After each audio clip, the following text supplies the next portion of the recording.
अस्सलाम वालेकुम students, welcome to my YouTube channel. इस वीडियो में हम क्लास 9 मैथ और क्लास 9 मैथ की जायज़ा मश्क ए का सवाल नंबर 4 हल करेंगे। सवाल नंबर 4 है, क्या सिफ़र एक नातक अदद है? वजाहत करें। तो हमने ये बताना है कि सिफ़र एक नातक अदद है, तो वजाहत करें। हाँ, सिफ़र एक नातक अदद है, हम इसकी वजाहत कर सकते हैं। सवाल नंबर 4, इसका हल लिखते हैं। हाँ, सिफ़र सिफ़र जो है एक नातक अदद है, क्योंकि इसे पी बटा क्यू की शक्ल में लिखा जा सकता है।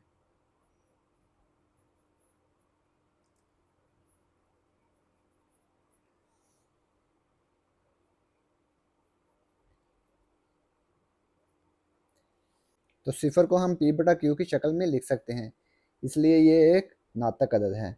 जबकि पी और क्यू जो है ये जेड को बिलोंग करने चाहिए, यानी कि जेड के एलिमेंट होने चाहिए। ये रुकन है कि अलामत है ना, तो ये सही अदाद के सेट को बिलोंग करने चाहिए।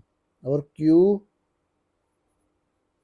सिफ़र नहीं होना चाहिए, क्यू ज़ीरो के बराबर नहीं होना चाहिए, यानी कि बटे में ज़ीरो नहीं होनी चाहिए। मिसाल के तौर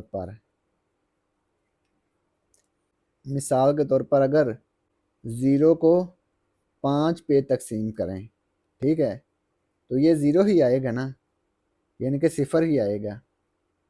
ज़ीरो अगर 5 पे तकसीम करते हैं तो ये ज़ीरो ही आएगा, यानी कि हमने इसको बटे की शक्ल में लिख लिया ना, पी बटा क्यू की शक्ल में हमने इसको लिख दिया ज़ीरो को। जबकि ज़ीरो और 5 क्या हैं? सही अदाद हैं, यानी कि ये दोनों जेड के रुकन हैं, सही अदाद के सेट के रुकन हैं, सेट ऑफ इंटीजर्स के रुकन हैं। ठीक है, 0 और 7 है। जैसे ये पी और क्यू सही अदाद के सेट के रुकन थे, इसी तरह से 0 और 7 सही अदाद के सेट के रुकन हैं, सेट ऑफ इंटीजर के रुकन हैं।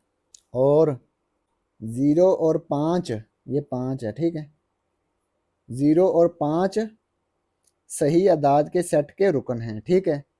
और 5 जो है ये ज़ीरो के बराबर नहीं है, ये बटे में ज़ीरो नहीं होना चाहिए, ठीक है, मखरज में ज़ीरो नहीं होना चाहिए। ये 5 जो है ये ज़ीरो के बराबर नहीं है, तो सिफ़र एक नातक अदद है। ये हमने इसको साबित कर दिया। तो ये सवाल नंबर 4 मुकम्मल हो गया।